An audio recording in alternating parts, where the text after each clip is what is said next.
Саламатсыздар ма? Бүгінгі интенсивіміздің екінші күніне қош келдіңіздер. Сіздерді тағы да құттықтап қойғым келеді, себебі сіздер болашаққа, бақытты болуға, чекті өсіруге, жалпы үлкен бір нәтижеге, дәрежеге жетуге бір қадам жақындадыңыздар. Сіздер мықты жансыздар, сіздер қалай айтсам екен, озатсыздар ортаңыздан. Жалпы сіз үлкен бір шаруаны бастауды қолға алдыңыз. Сізді құттықтаймын. Бұл интенсив сізге берері көп болады. Бұл интенсив арқылы сіз талай мәселеңізді шеше аласыз. Жалпы өзіңіздің қайда бара жатқаныңызды, не істеп жүргеніңізді, жалпы қандай мәселеңіздің барын анықтай аласыз және де соны шешесіз. Біз бірінші күні ең басын бастадық, Қазір тағы да қайталап өтсем, біздің интенсивіміздің тақырыбы өз өніміңді қымбатқа сатудың, қымбатқа ұсынудың 3 жолы деп аталады. Бұны мен емес, бұны Американың, Ресейдің мықты маркетинг салаларының мамандары ойлап тапты. Қараңыз, енді айтпағым. Жалпы осы 3 жолы. Бірінші жолы ол өзіңді тану, өзіңнің мықты осал тұстарыңды білу, өзіңнің санаңмен жұмыс істей алу, өзіңнің ойыңды жинақтай алу. Жалпы өзіңді өзіңнің тұлға ретінде қалыптасуыңа негіз жасай алу. Екінші кезекте әрине ол әдемі сөйлеу, әдемі ойды жеткізу, тиянақты анық жеткізу, әдемі сөйлеу, сөздің соңын жұтып қоймау, мұрынмен сөйлемеу, тез сөйлемеу, ақырын сөйлемеу, бір қалыпта сөйлеу. Үшінші жолы. Ол қарым-қатынас, сенімді, мықты қарым-қатынас орната білу. Айналаңдағы адамдармен, клиенттермен, әріптестермен, жалпы жұмыста болсын, кез келген жерде болсын, мықты қарым-қатынас орната білу. Міне, интенсивтің бірінші күнінде біз не талдадық? Интенсивтің бірінші күнінде біз осы 3 жолына арналған әдістерді қолданып көрдік, Біз не істедік? Өзімізді таныстырып үйрендік, ұтымды таныстырып үйрендік. Себебі жай ғана өзіңді таныстыру ол аздық етеді. Бірінші кезекте сен өзіңді мықты таныстырып үйрену керексің. Өзіңнің мықты жағыңды, мықты тұсыңды фактімен дәлелдеп көрсете білу керексің. Ол адам саған сену керек. Ол клиент сенің айтқаныңа құлақ асу керек. Сенімен ары қарай диалогы болу керек. Диалогы болғанда қалай? Сен өзің таныстырған кезде ары қарай клиент саған мынандай сұрақ қою керек. Күшті екен, керемет екен, оны қайдан сатып алса болады? Немесе, жақсы екен, сізбен ары қарай қалай жұмыс істеуге болады? Немесе, маған ұнады, нөміріңізді болады ма? Деген ары қарай клиентте немесе жаңағы адамда, тыңдарманда сондай сұрақ туындау керек, диалог туындау керек, қызығушылық ояну керек. Міне, таныстырудың ең басты жолы осы. Ал екінші кезекте біз не істедік? SWOT анализ толтырдық. SWOT анализ ол бізде мықты, осал, мүмкіншілігін, қауіп-қатеріңді анықтап жазамыз. Ол өте маңызды, себебі сіз соны толтыру арқылы сіз өзіңіздің осы өніміңізді сатудың 3 жолының бірінші жолын толық меңгеруге тырысасыз. Осал тұсыңызды анықтайсыз, мықты тұсыңызды анықтайсыз.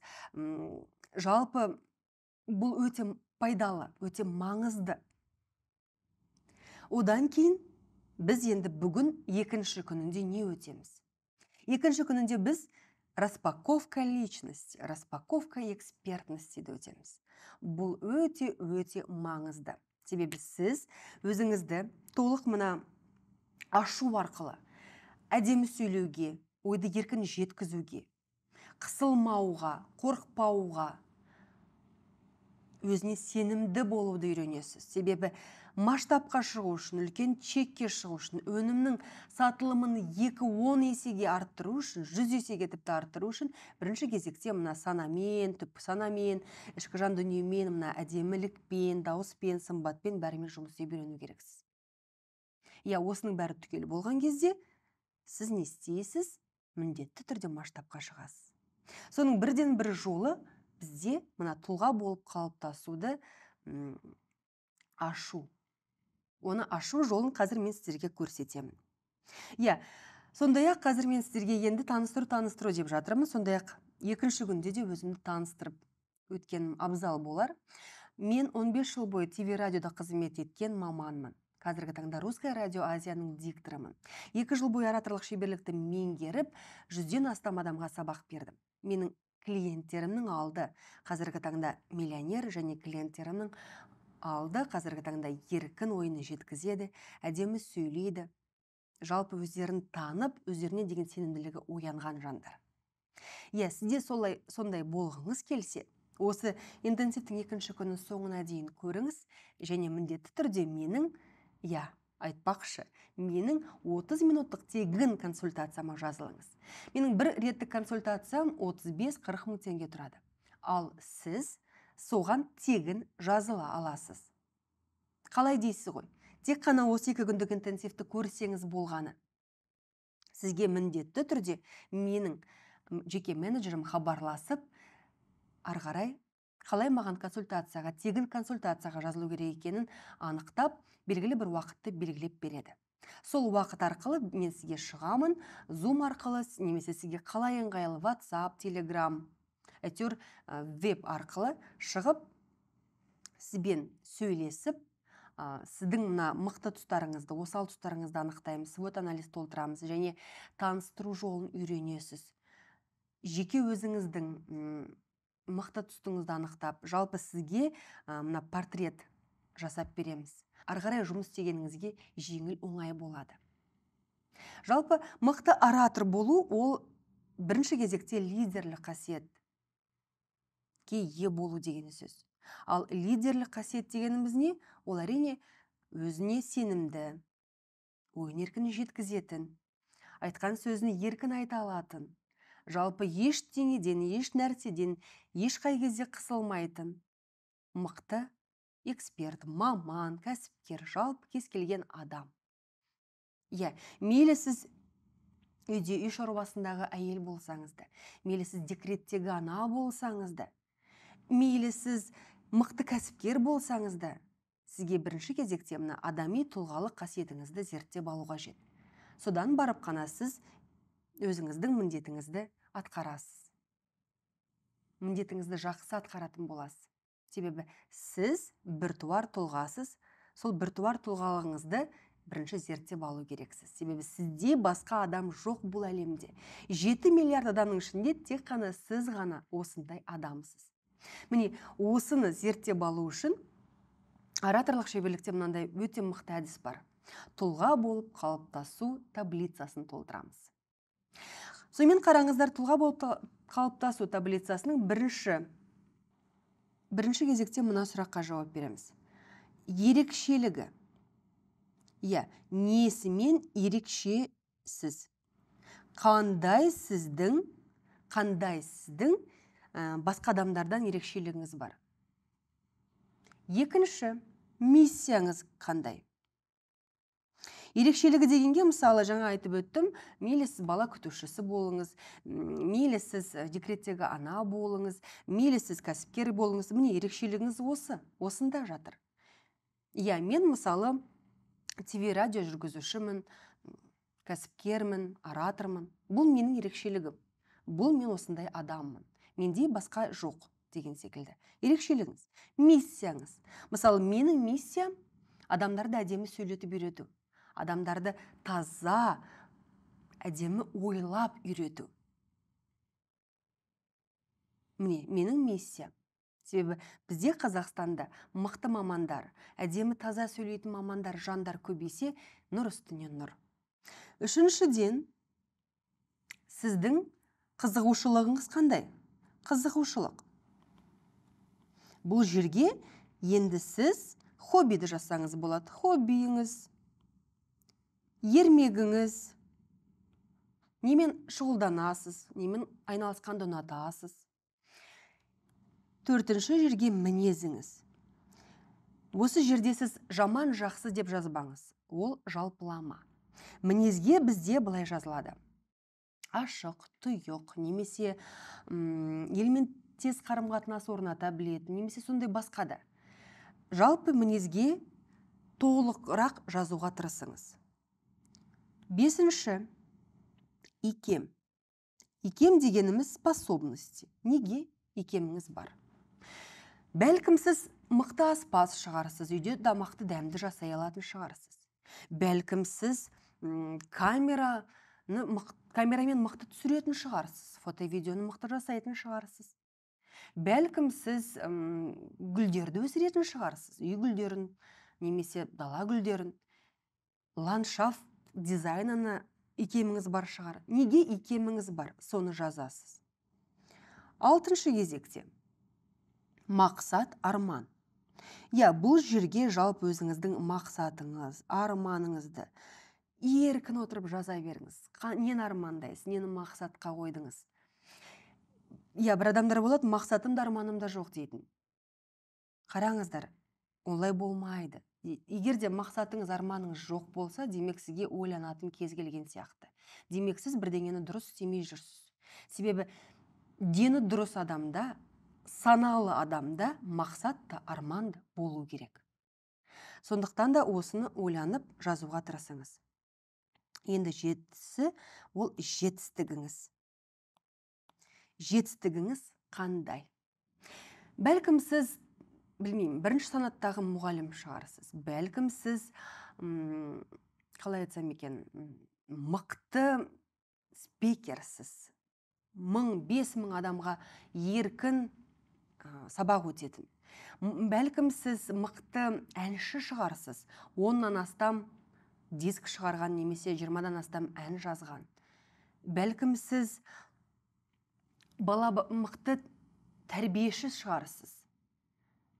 Мынандай конкурстардан бірінші орын алған, немесе орын алмасаңыз да, енді балалар сізге қарай жүгіріп тұратын, ата-аналар сізге ғана сыйлықты беруді ұнататын, сондай мықты тәрбиеші шығарсыз. Жалпы кім болсаңыз да, бұл сіздің жаңағы жеткен жетістігіңізді жазасыз. Бұл өте маңызды. Себебі бұл сіздің, қараңыз, тұлға дегеніміз орысша айтқанда енді түсіндіріп өтуге тура келіп отыр, личность. Көрдіңіз ба? Мына тұлға, личностіңізді анықтап береді. Осы толтырған таблицаңыз сіздің кім екеніңізді, қайда бара жатқаныңызды, жалпы мына қандай тұлға екеніңізді, не бітіріп жүргеніңіздің бәрін көрсетіп береді. Айдан анық көрсетіп береді. Егер де сіз туралы биографиялық кітап жазу керек болса, автобиографиялық кітап жазу керек болса, міне осыны толтырып берсеңіз болғаны. Осыған қарабақ сізді жазып бере алады. Сондай-ақ қараңыз, бұл біз сіздермен тұлға, личностьті толтырдық. Енді екінші кезекте біз сіздермен тағы да таблицаны толтырамыз. Ол қандай таблица дейсіздер ғой? Ол енді өмір деген таблицаны толтырамыз. Өмір дегеніміз бұл тұрмыс, тіршілік. Сіздер білесіздер, жалпы мына тұрмыс, тіршілік өмірімізге қатты әсер етеді. Тұлғаны, бізді тұлғалық қасиетімізді, тұлға болып қалыптасуымызды осы тұрмыс, тіршілігіміз, өміріміз алып келеді. Соған алып келеді. Жалпы мынандай сұрақ туындауы мүмкін қазір сіздерде. Бұның бәрі ораторлық шеберлікке қандай қатысы бар деген. Бірден бір қатысы бар. Себебі ораторлық шеберлікте оратор болу үшін бірінші жаңағы өзіңді таны алмай, бірінші өзіңді зерттей алмай, анализ жасамай, жүгіртпей, сен еркін әдемі сөйлей алмайсың. Бойында қорқынышы бар, бойында өзіне сенімсіздігі бар адам қалай ойын еркін жеткізіп сенімді болады? Сұрақ. Қалай? Бойында қорқынышы бар, бойында сенімсіздігі бар адам қалай адам аудитория алдына шығып сенімді еркін сөйлейді? Қалай? Ол жасанды болып көрініп қалады. Және жасанды болып көрінгені адамдарды алдай алмайсыз қазіргі таңда. Ол адам сезеді сіздің сол жерде айтып тұрғаныңыз өзіңізге сенімсіз екеніңізге, дұрыс төлеп тұрмағаныңызға, ойыңыз шашыраңқы екеніне, бәрі айдан анық болып көрініп тұрады ол тыңдарманға. Сондықтан да бірінші әдемі сөйлеуді үйрену үшін бірінші кезекте біз осы распаковкаларды, жалпы осы техникаларды жасау керекпіз. Қараңыз, тұрмыс, тіршілік. Бірінші нені толтырамыз? Бірінші біз бұл жерде енді күнделікті кестеміз. Режим дня. Күнделік дейсек. Күнделік. Бұл жерде қараңыз, сіз таңертең қаншада тұрдыңыз?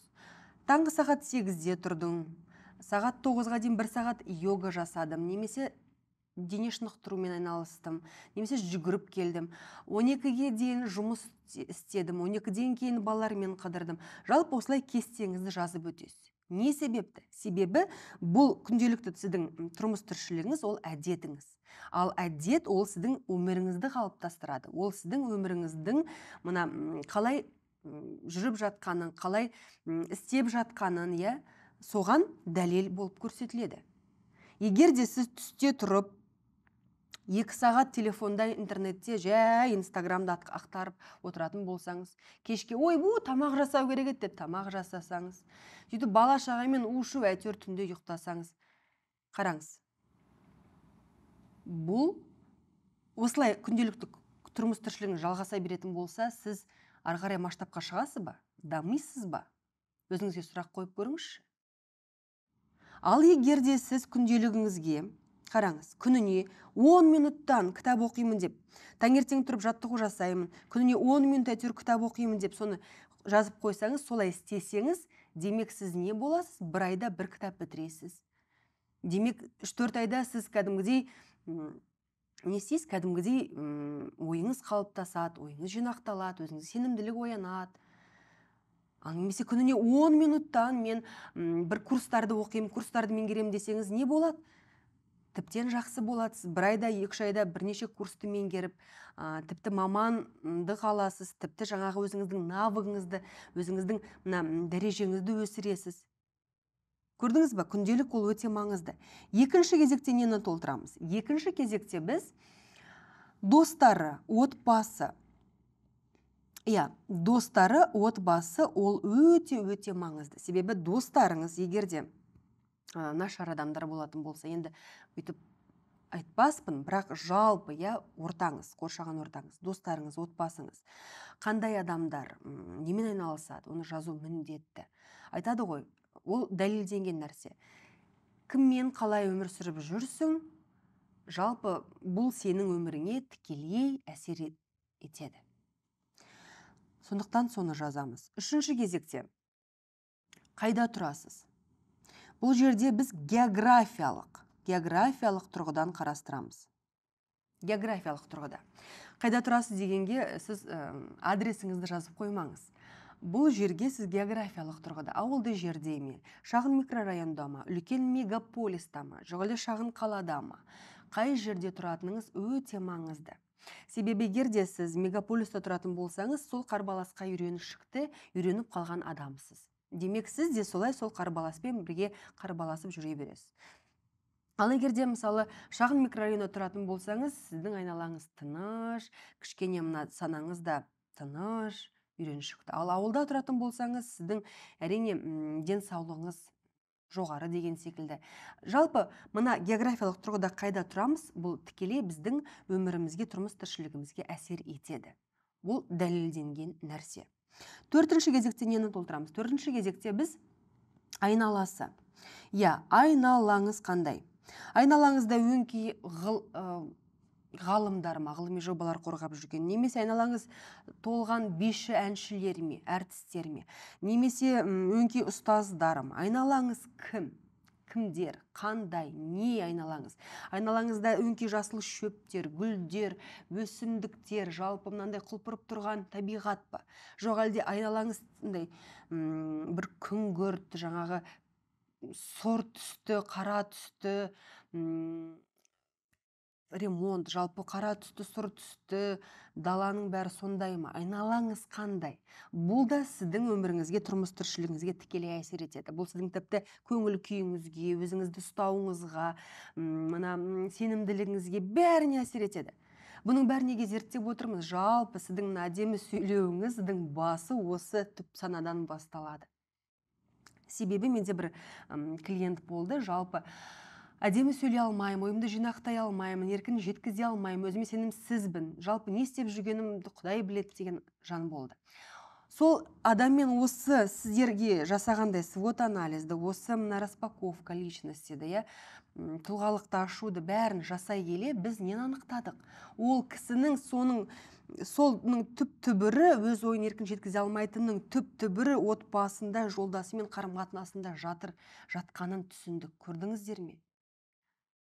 Ол кісінің өз өміріне өзінің көңілі толмайтынын себебін біз соның түп тамыры ол кісі өзінің өмірін өзі қалай айтсам екен, қабылдамағанынан екенін түсіндік. Қабылдамаған, өзінің өмірін қабылдамаған. Басқа бір адамның өмірімен сүріп жүргендей ойда жүрген. Әйтеуір на автомате все. Автоматты түрде жаңағы тұрады, таңертең тамақ жасайды, өйтеді, бүйтеді, жұмысқа барып келеді, автоматты түрде.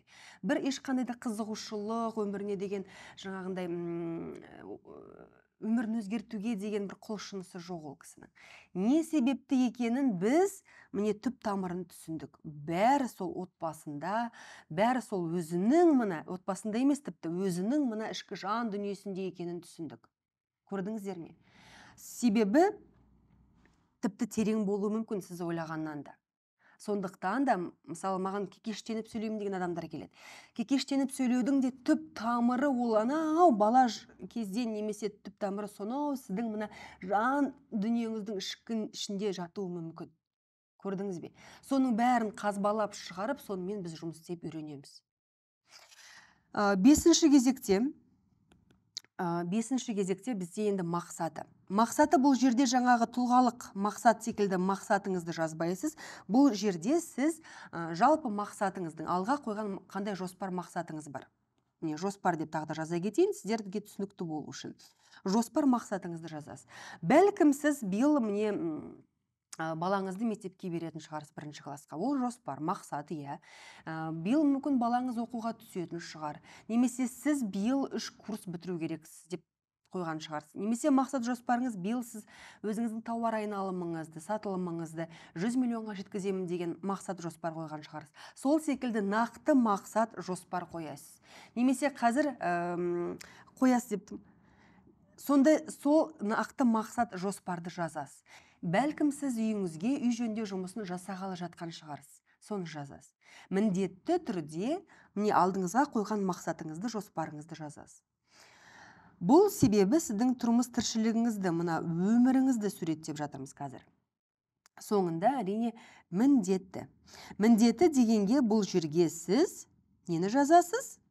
Күнделікті істейтін міндетіңізді. Күнделікті істейтін міндетіңіз.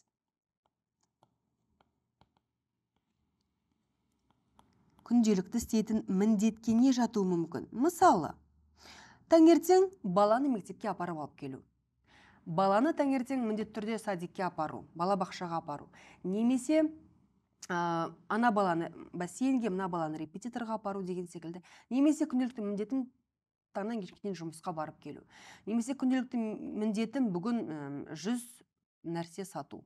Немесе әртүрлі болуы мүмкін. Әр адамның міндеті әртүрлі. Соны жазамыз. Осыны міне қараңыздар, міне осыны толтыру арқылы бір сөйлеммен, 2-3 сөйлеммен толтырсаңыздар да болады. Осыны толтыру арқылы сіз түсінесіз. Жалпы мынау сіздің өміріңіз, тұрмыс тіршілігіңіз, кім екеніңіз, қандай адам екеніңіз, не істеп жүргеніңіз және қайда бара жатқаныңыз. Міне, бәрі осында. Жалпы көрдіңіздер, ораторлық шеберлікті маған өте қатты ұнайтыны бұл өсек аянға, біреуді жамандауға, артық ойға, біреудің ойы не айтты екен, ол мен туралы не дейді екен, қандай ойға қалмасам екен, анадан ұятқа қалмасам екен, маған адамдар күлмесе екен деген ой мазаламайтын болады сізді. Сіз міне өзіңіздің өміріңізге өзіңіз жалпы сізді тек қана өзіңіздің өміріңіз мазалайтын болады. Себебі сіз міне осының бәрін толтыру арқылы сіз білесіз, түсінесіз өзіңізді. Қаяқтағы біреу туралы ойлаған, мына қарамайсыз ба, мына 2 таблицаны толтыру арқылы сіз өзіңіздің автобиографияңызды жаздыңыз десеңіз болады. Осы автобиографияңыз арқылы ғана сіз үлкен істерді істей аласыз. үлкен дәрежеге өсе аласыз, масштабқа көтеріле аласыз. Қараңыз, осы екеуін ғана толтырып ақ сіз ана біреудің артық ойынан, қорқудан арыласыз, біреудің артық сөзінен арыласыз, біреу мен туралы не ойлап қойды екен, не істеп қойды екен, жалпы мен не істеп қойдым екен, күлкіге қалмасам екен деген артық керек емес ойдың бәрінен арыласыз. Себебі сіз өзіңіздің өміріңізбен өмір сүріп бастайсыз. Көрдіңіз бе, ораторлық шеберліктің ең басты мықты тұсы осы. Өсек аян, біреудің ойы сізді мазаламайтын болады. Себебі сізге біреудің өмірі емес, сізге өзіңіздің өміріңіз қызық болып көрінеді. Көрдіңіз бе, өзіңіздің өміріңіз туралы фильм түсіруге болады, автобиография жазуға болады. Сізде бір туар тұлғасыз. Міне, бұл не үшін осы таблицалар бізге маңызды деген сұраққа осылай жауап берер едім. Көрдіңіздер ме, жалпы міне бірінші кезекте біз не істедік? Өзімізді тануға тырыстық, таныстыруды үйрендік, самопрезентация, екінші свод анализ толтырдық. Енді міне үшінші распаковка личности жасадық. Ендігі кезде қараңыздар, мен распаковка экспертности деп айтқаным, бірақ уақыт тығыз, соған байланысты распаковка экспертностиді келесі жолға қалдырайық. Егер де ол туралы толығырақ білгіңіз келсе, маған міндетті түрде жарты сағаттық консультацияға жазылыңыз. Жарты сағаттық 30 минуттық консультация сізге тегін беріледі. Тағы да қайталап өтейін, тегін беріледі. Сол консультацияға жазылған кезде сіз не істейсіз? Сіз өзіңіздің осы мәселелеріңізді шешуге икемденесіз. Сіз өзіңіздің мәселелеріңізді жалпы шешесіз. Себебі әдемі сөйлей алу үшін, ойын еркін жеткізе білу үшін, жалпы мына тиянақты ойды анық жеткізу үшін, мына артық сөздерді қоспай, паразит сөздерді қоспай, деп отырған мына паразит дыбыстарды қоспау үшін не істеу керек? Әрине, практика, жұмыс істеу керек, арнайы техникаларын жасау керек. Оның бәрі бір күндік емес қой. Сондықтан да маған міндетті түрде тегін консультацияға жазылыңыздар. Осы 2 күндік интенсивті тамашалап, қарап, жазып алғаннан кейін маған енді келесі кезекте тегін консультацияға жазылыңыз. Сол жерде біз мына осы алған барлық білімді не істейміз? Бекітеміз.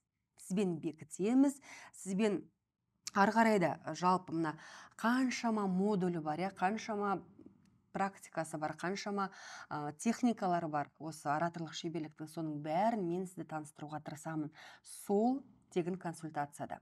Ал қазір біз не істейміз? Ал қазір енді біз жалпы мына өз өніміңді қымбатқа сатудың 3 жолы деп атадық қой осы тақырыбымызды интенсивтің. Соның бірінші жолы ол жаңа өзіңді тану, екінші жолы ол мына әдемі сөйлеу, үшінші жолы ол мықты қарым-қатынас.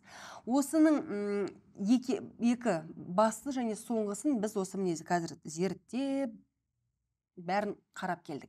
Енді ортаншысы, екіншісі әдемі сөйлеуге келетін болсақ. Әдемі сөйлеу деген бізде бірінші кезекте мына жаттығулардан басталады. Түрлі жаттығулардан. Түрлі жаттығуларға не жатады? Оларға бірінші кезекте біздің мына сымбатты түзеу, диафрагма, тыныс алу бұлшық еттерін ояту, одан кейін денемізді қыздыру, ояту, одан кейін барып қана бізге бұл жерде енді бізге мына артикуляциялық аппарат, демді дұрыс қоя білу, резонатор, дауыстың тембрін, дауыстың диапазонын, бәрін осының бәрі жатады. Қазір осының ең басты отырған кездегі сіздерге көрсете алатыным мына артикуляциялық аппараттарға жаттығу жасап үйренеміз. Бұл ең бір маңыздысы. Сондай-ақ біз сіздермен қазір жаңылтпаштарды оқимыз. Қараңыздар, артикуляциялық аппарат дегеніміз не? Артикуляциялық аппарат дегеніміз ол бізде тіл, ерін, жақ жатады. Мына жағыңыз егерде қатып қалған болса, дұрыс қимылдамайтын болса, міне көрдіңіздер ме, мына айтып тұрған сөздеріңіз де қысылып, еркін шықпайды. Жақ еркін ашылып, еркін жабылу керек. Мына екі астыңғы үстіңгі жақ еркін қимылдау керек. Еркін сізге мына айтып тұрған мына дыбысыңызды мына труба секілді бүйтіп қатырып қана қоймай, трубадан шыққан дыбыс секілді шығармай, мына кәдімгідей еркін, ашық секілді мылай айтып тұрған сөздеріңіз, әріптеріңіз айқын, анық шығу керек. Ол үшін мына жақ өте маңызды рөл атқарады. Қазір сол жаққа жаттығу жасап көрсек. Қараңыздар, бірінші кезекте қандай жаттығу жасаймыз? Бірінші кезекте міне қолымызды былай қоямыз жұдырықпен. жұдырықпен қойғаннан кейін не істейміз? Жағымызды итеріп, ашып, жабамыз бар күшімізбен. Жұдырықпен біз көмектеспейміз, жұдырық тек қана бұл кедергі ретінде тұрады, ашып, жабамыз. Бар күшіңізбен ашыңыз. Бұл жерде бір ескеретін жайт, бұл жерде сіз мынаны ескеру керексіз. Жағыңызда ешқандай да жарақат, небір жаңағындай жасауға болмайды деген дәрігердің қозғалтуға біраса қиын бір кедергілік келтіруге болмайды деген нұсқаулығы болмаса, жасай берсеңіз болады. Еркін ашу керексіз. Сонда бізде жалпы мына әдемі сөйлеудің бірінші жолы бізде не? Бізде денені, қазір тағы да жазып өтейін, денені ояту. Екінші кезек денені қыздыру. Үшінші кезек бізде диафрагма. Диафрагманы жандандыру. Диафрагманы жандандыру. Мынаның әрқайсысына 5-6-дан жаттығулар бар. Менің болашақтағы курстарымда. Денені ояту. Мынаның әрқайсысына жалпы менің курсымда 5-6-дан жаттығулар бар. Енді төртіншісі демге жаттығу. Демге. Бесіншісі енді мына резонатор.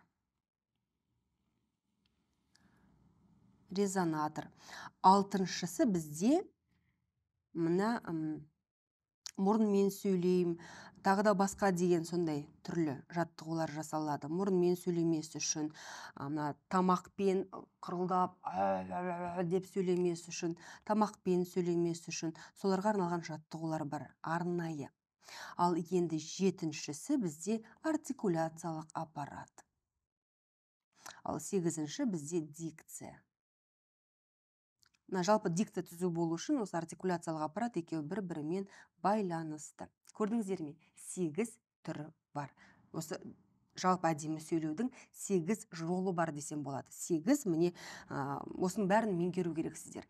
Бірден артикуляциялық аппаратқа, дикцияға жаттығу жасап, тек қана сол арқылы ғана түзелемін деп ойлау қателік. Мынаны бәрін міндетті түрде бір кезеңмен жасау керек. Бірінші кезекте денені оятып аласыз, қыздырып аласыз, диафрагманы жандандырып аласыз, демге, резонаторға, мұрынмен, тамаққа, артикуляциялық, потом барып дикцияға. Қазір біз енді бұл жалпы мына сабақ барысында біз бірден жасап кеттік артикуляциялық аппаратқа жаттығуды. Сіздер міндетті түрде осы 8-ді бірінен соң бірін тізбектеп жасау керексіздер. Ой, оның бәрі 1-2 сағат уақыт алады ғой дейсіздер. Жоқ, оның бәрі бар жоғы. Мына 8 пункттың бәрі бар жоғы 10-15 минут уақытты алады күніне. Міне, осымен ары қарай жасай берек. Көрдіңіздер ғой, міне 7-ші пункт артикуляциялық аппаратқа қазір жаттығу жасап жатырмыз. Тағы да қолымызды қоямыз, жағымызды ашып жабамыз. Жағымызды барынша ашамыз, барынша.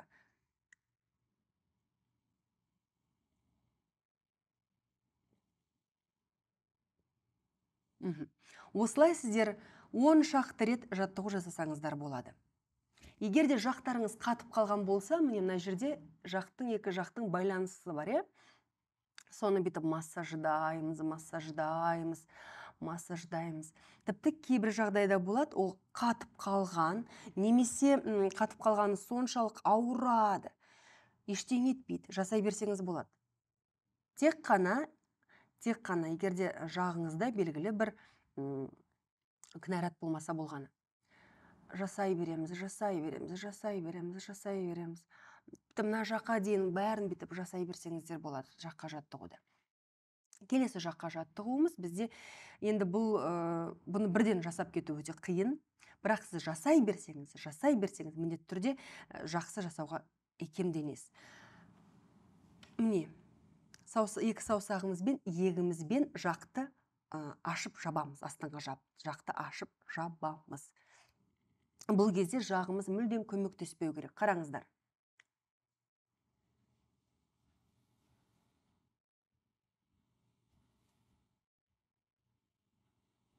Көрдіңіз бе? Ашып жабамыз, ашып жабамыз. Бұл кезде жағыңыз сізде көмектеспеу керек. Иә, қарама қарсылық болады. Жағыңыз ашылғысы келмейді. Бірде ашылады, бірде ашылмайды. Әйтеуір бір қарама қарсылық болады. Ол қалыпты нәрсе. Ол сіздің демек мына жағыңыздың престеліп қатып қалғанын білдіреді. Осы жаттығуды мейлі телевизор көріп отырып, мейлі түрлі сериалдарды көріп отырып жасай беруге тырысыңыз. Екі саусағыңызбен иегімізді ашып жабамыз.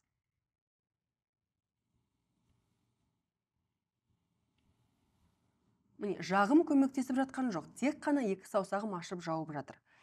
Иә, қарама қарсылық болады, ол қалыпты жағдай, ештеңе етпейді. Сіз жасай берген сайын практикада ол түзереді.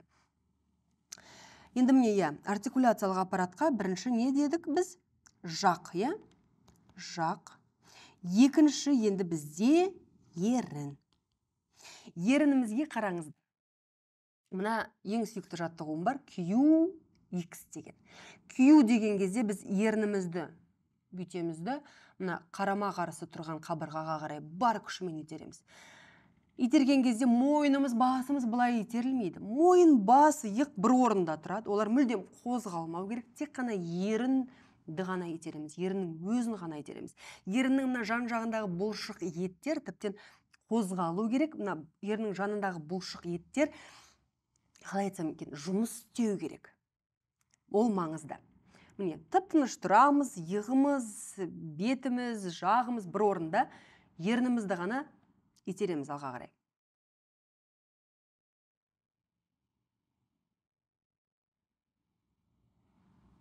Ерінімізді ғана, мойнымыз бүйтіп кетіп қалмасын, желкеміз кетіп қалмасын, ерінімізді ғана. Бұл Q, енді X дейміз.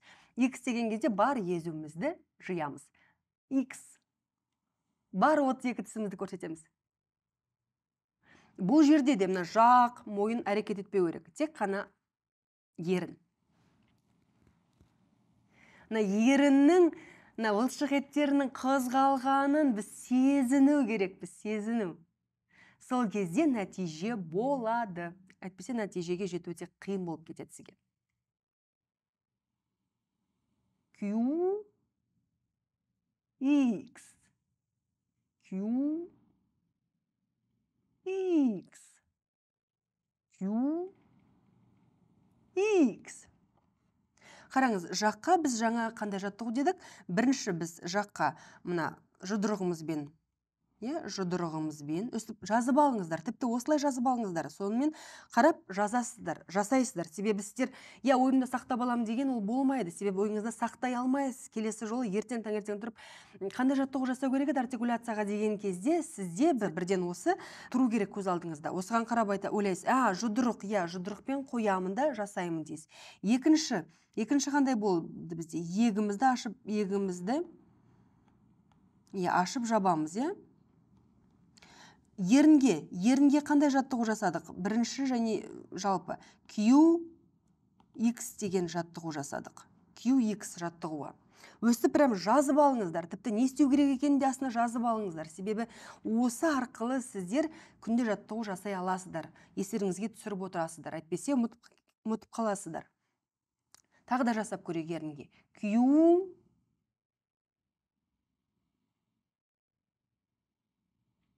X.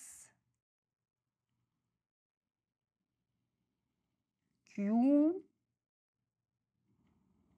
X. Так, енді үшінші бізде ерін. Ерін жалпы мына біздің шығып жатқан дыбысымызға әріптік қасиет беретін тіл. Тіліміз бетіп қатып тұрмау керек ішінде, тіліміз еркін жүру керек. Тіл еркін болу үшін тілге бірнеше жаттығулар бар. Бірінші кезекте мына ең оңай жолдарын үйретейін, ұртымызды тазалап шығамыз. Бірінші кезекте мына тілге жаттығу ұртты тазалау.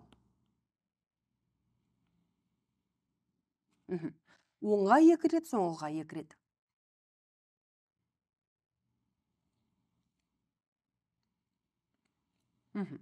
Енді керісінше.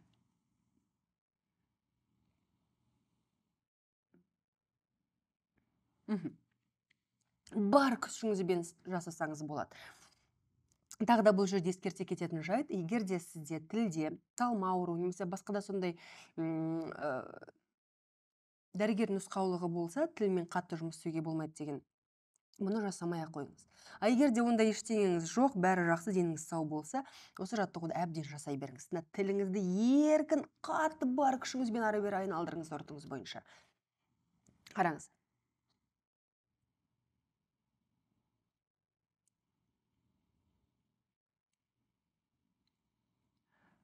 Екі рет оңға, екі рет солға. Ал егер де тіліңіз шаршап кетсе, естеріңізде ме, балалық кезімізде осылай бір-бірімізді мазақтайтын едік, деп арасында жасап алсаңыз, мына ерніңіздің талып кеткен бірден не істейді, бірден қалыпқа келтіреді. Келесі енді құрт сору, жалпы құрт сору деп жазып қойын. Ол құртты біз балалы кезде қалай сорушы едік? Бір ұртымызға, екінші ұртымызға, сол секілді енді тілімізбен бірінші ұртымызды итереміз, екінші ұртымызды итереміз. Қараңыздар. Бар күшімізбен тесіп жіберетіндей итереміз. Тілімізді әбден қинау керекпіз. Ол бізге себебі еркін жұмыс істеу керек. Мына дұрыс сөйлей алмаймын, сөздің соңын жұтып қоямын, әріптерді дұрыс анық айтпаймын, СШТ, жаңағы ЖЗ әріптерін, қиын әріптерді дұрыс айта алмаймын дейтіндер осы жаттығуды үнемі жақсы мұқият жасай беру керек.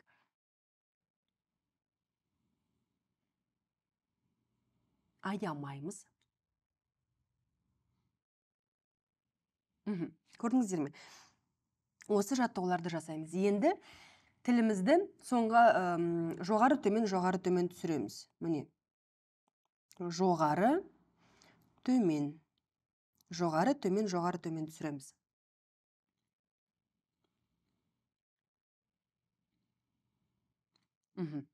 Міне, осы жаттығуларды жасау арқылы сіз артикуляциялық аппаратыңыздың жандануына, жалпы артикуляциялық аппаратыңыздың дұрыс жұмыс істеуіне алып келесіз. Ол, міне тағы да түсіндіріп өткендей, жақ ерін тіл. Жақ ерін тіл дұрыс жұмыс істеп тұрса, сіз мына сөздерді анық айтасыз, сөздердің соңын жұтып қоймайсыз, қиын әріптермен жұмыс істеп үйренесіз. Ендігі кезек бізде дикцияға келсін, Дикцияда, қараңыздар, мына дикцияда біз не істейміз, нені үйренеміз?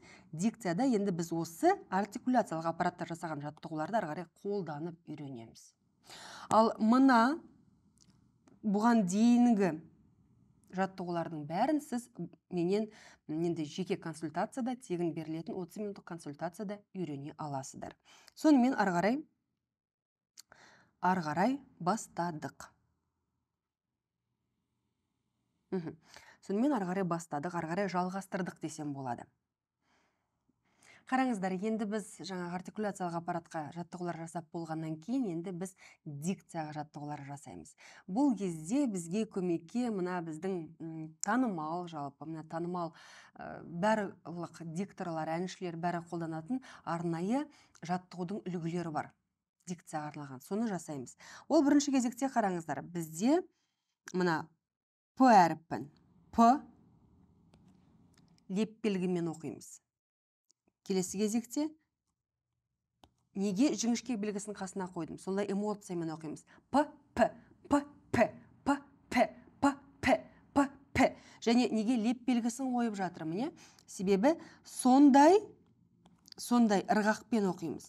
П, П, П, П. Сондай интонациямен оқимыз. П, П, П, П, П, П. Мына тілдеріңіз, еріндеріңіз жаңағы жасаған жаттығудан жасаған мына жақтарыңыз бәрі қозғалу керек. П, П, П, П, П, П, П, П. Ендігі келесі кезекте бізде Т, Т әріптері. Т, Т әріптері. Т, Т, Т, Т, Т, Т, Т, Т, Т, Т. Леп белгісімен айтуды ұмытпаңыздар. Т, Т, Т, Т деп айтуға болмайды. Т, Т, Т, Т, Т, Т.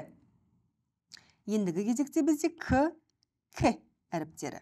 К, К, К, К, К, К, К, К, К, К, К, К, К, К, К, К. Көрдіңіздер ме? Міндетті түрде солай айту керек, себебі сіз мына тілді жаңағы мына жаттығу арқылы жандандырдыңыз ғой оның жұмысын. Енді ары қарай соны бекітесіз осы дикцияға арналған жаттығуларды айту арқылы. Ендігі кезекте қараңыздар, бізде келесі. Енді бұларға біз мына дауыссыз дыбыстарға біз жан бітіреміз. Ол қалай дейсіздер ғой? Біз дауысты дыбысты қосамыз, дауыссыз дыбысқа. Ол қараңыз. Міне. Пу,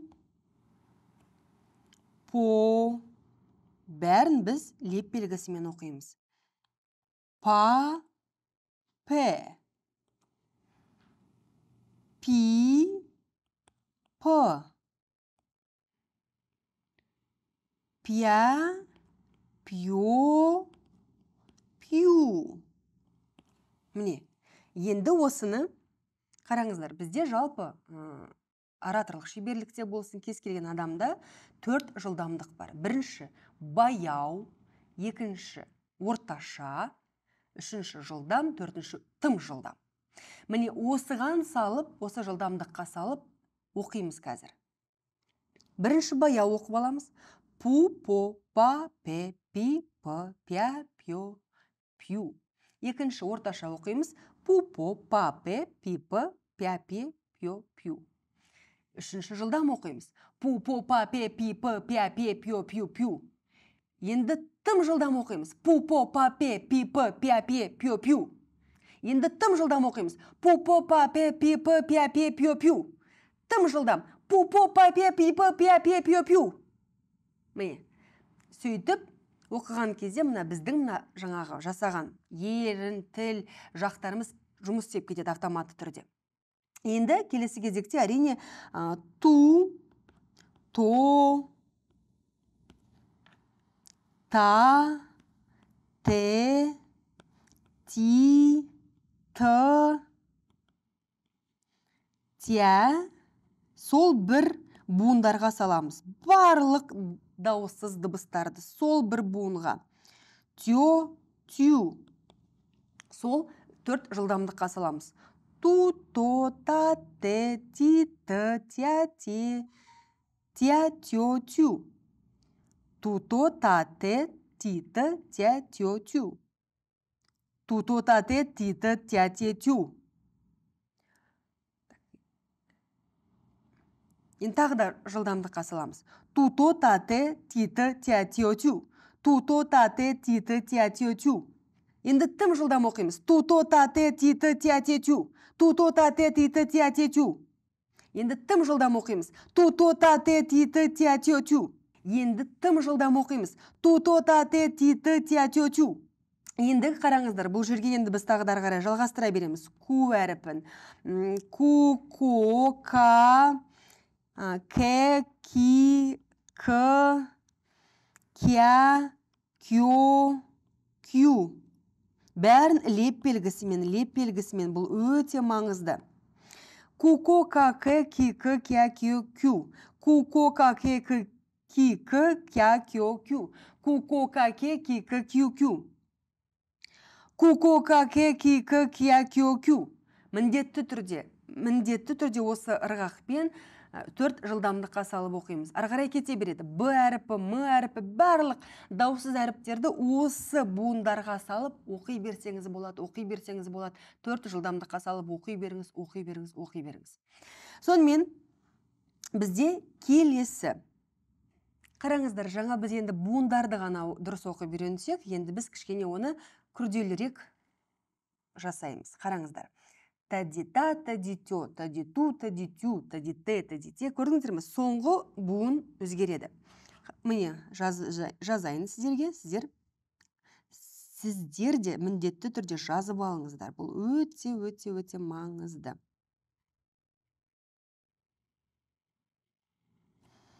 Та-ди-та, та-ди-ту. Мынаның қасына соның қарама-қарсын жазамыз. Та-ди-то екен. Та-ди-та, та-ди-тё, та-ди-тё, та-ди-тю, та-ди-т,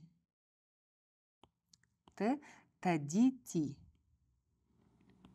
Міне, осы жаңағы 4 жылдамдыққа салып оқимыз. Тадита, тадитё, тадиту, тадитю, тадиты, тадити. Енді жылдам оқимыз, е?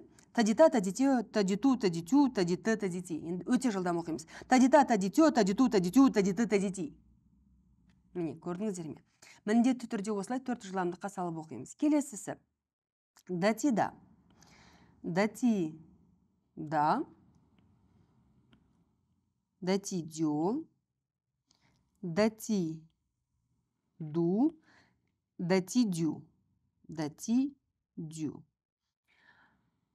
Дати, д. Датиди. Дати, д. Дати, ди. Қараңыздар. Енді 4 жылдамдыққа саламыз. Баяуды оқымай-ақ қояйын, ортадан бастайын. Датида, датидё, датиду, датидю, датиды, датиди. Енді жылдам оқимыз. Датида, датидё, датиду, датидю, датиды, датиди. Енді тым жылдам оқимыз. Датида, датидё, датиду, датидю, датиды, датиди. Міне. Осылай әр бір осы буындарды және осы түсініксіз сөздерді оқып үйренеміз. Бұл не үшін? Бұл мына сіздің дикцияңыздың жақсаруы үшін. Келесі бізде мынандай сөздер бар тағы да. Жалпы өте жақсы ненің бірі дырда. Дырда, дырдя, дырдо, дырдё, дырду, дырду, дырдю, дырды, дырди. Міне. Осыны да қараңыздар. Дырда, дырдя, дырдо, дырдю, дырду, дырдю, дырды, дырди. Енді жылдам оқимыз. Дырда, дырдя, дырдо, дырдю, дырду, дырдю, дырды, дырди. Енді тым жылдам оқимыз. Дырда, дырдя, дырдо, дырдю, дырду, дырдю, дырды, дырди. Тағы да жылдам оқып көреміз. Дырда, дырдя, дырдо, дырдю, дырду, дырдю, дырды, дырди.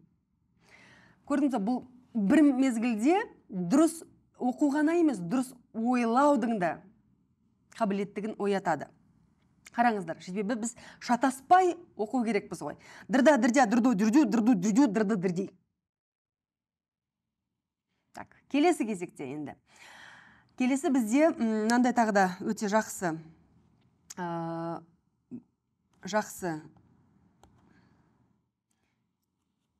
түсініксіз сөздер бар.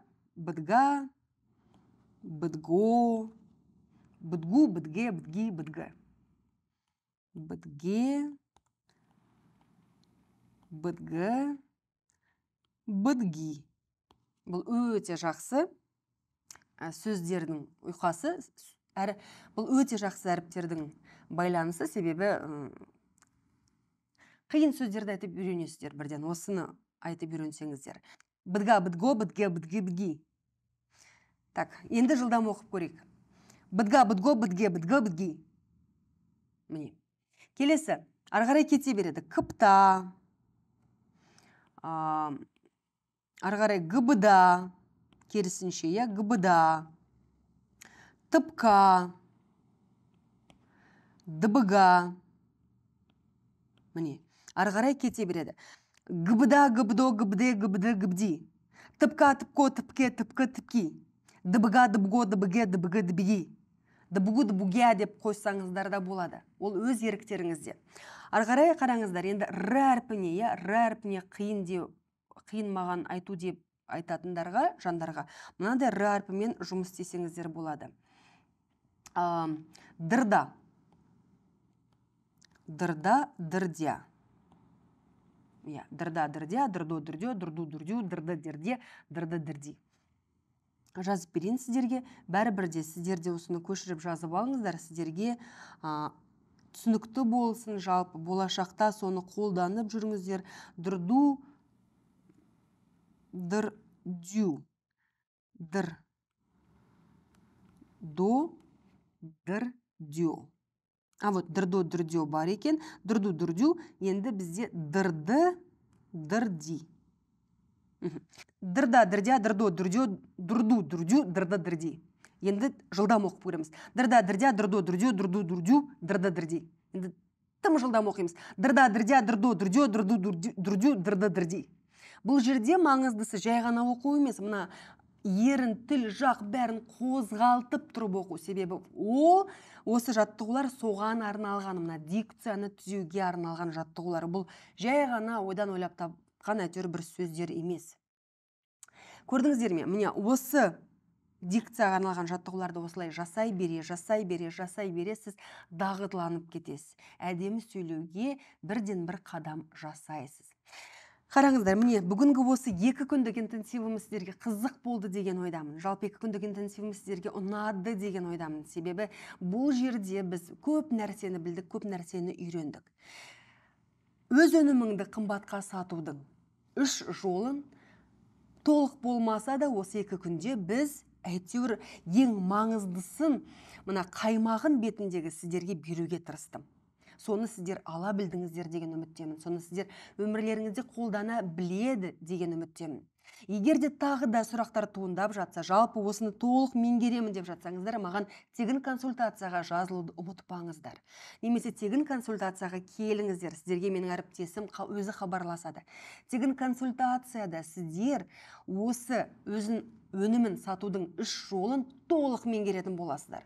Сол жерде осы 2 күндік интенсивті оқыған, білген, жалпы қараған, түсінген ақпараттарды сол жерде консультацияда бекітеміз. Жалпы айта кетейін, консультациям 35-40 мың теңге тұрады, ал сіздер үшін жарты сағатымды тегін арнаймын. Менде бұған дейін жасаған запусктарда шынымды айтайын, 1 апта отырмай консультация жасаған кезім болды. Курсымды әріптестеріме беріп қойып, 1 апта өзім консультация. Себебі адам өте көп болды, поток өте көп, қалаушылар, консультация сұраушылар өте көп. Сіздер де соның қатарында болып, арғарай өмірін өзгертуге, бақытқа жол ашуға, ораторлық шеберлікті меңгеруге, әдемі сөйлеуге, жақсы мықты қарым-қатынас орнатуға, масштабқа шығуға, шегіңізді, құндылығыңызды түсініп, құныңызды өсіруге, бағалай білуге өзіңізге сенімділікті оята білуге әрекет ету сіздің өз қолыңызда. Мен сізге бар білімді, бар жалпы мына жинаған тәжірибемді беруге тырыстым. Енді әрекет өзіңізден. Егер де сіз осы жерде отырсаңыз, тағы да бір мәрте құттықтап өтейін, себебі сіз 2 күндік марафонды бітірдіңіз. Мына 2 күндік интенсивті бітірдіңіз, 2 күндік интенсивті меңгердіңіз. Демек, сіз тек қана өзіңіздің осал тұсыңызды, ораторлық шеберлікті не үшін меңгеру керек екенін біліп қана қоймай, сіз сондай-ақ оның меңгеру жолын үйрендіңіз осы 2 күн бойы. Осы 2 күн бойы үйреніп қана қоймай, енді сіз тегін менен консультация аласыз. Көрдіңіз бе? Бәрі ұштасып байланысып жатыр. Не үшін дейсіз ғой? Себебі жалпы біздің қарым-қатынас та осы байланыстан тұрады. Сіз бір күні өзіңізді дұрыс таныстыра білдіңіз сол адамдарға. Мейлі қарамай кетсін. Екінші күні ол сізді даладан, сырттан көріп қалсын, немесе бір жерден көріп қалсын, оның есінде сақталып қаласыз. Мынау ана кісі еді ғой деп. 3-ші рет ол кісі міндетті түрде сізге келіп амандасады. Танысы секілді амандасады. Себебі сіздің таныстырғаныңыз сол кездегі самопрезентацияңыз ол адамға көңілінде есінде қалды. Көрдіңіз бе, сол секілді міне бізде де арғарай байланыс болады. Осылай біз сізбен міне интенсивті бітірдік, енді арғарай тегін консультация жасаймыз. Сіздің әр қайсыңызды сол тегін консультацияда күтемін. Себебі сіздің әр қайсыңызға пайдалы болғым келеді. Менің миссиям жалпы әр қазақстандықты әдемі, таза, жақсы сөйлеуге үйрету. Біздің жалпы қазақ осы ортамызды, Қазақстанымызды көркейтуге, дамытуға бір үлесімді қосу.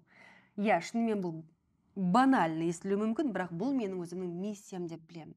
Жалпы сіздерге, әсіресе мына нәзік жандыларға, бикештерге, сіздерге бір үлкен бір көмек бергім келеді. Сіздердің мына баюларыңызға, 2 еселеп өнімдеріңізді сатуларыңызға, үйде, отбасыда, жолдастарыңызбен бақытты ғұмыр кешуге, балаларыңызға дұрыс тәрбие беруге, бір өзімнің бір кішкентай болсам да пайдамды тигізгім келеді. Сондықтан да сіздерді тегін консультацияда күтемін. Ал қазір сіздің әр қайсыңызға бақ береке, денсаулық тілеймін. Иә, жақсы сөз жарым ырыс деген, сондықтан да жақсы сөзді айтып, міне осы интенсивтан бастайық. Тек қана жақсы ойлауға, жақсы сөз айтуға, жалпы осы алға жылжуға, дамуға, өсуге тырысайық. Сіздермен болған мен Әйгерім Батырхан. Қош сау болыңыздар. Консультацияда кездескенше.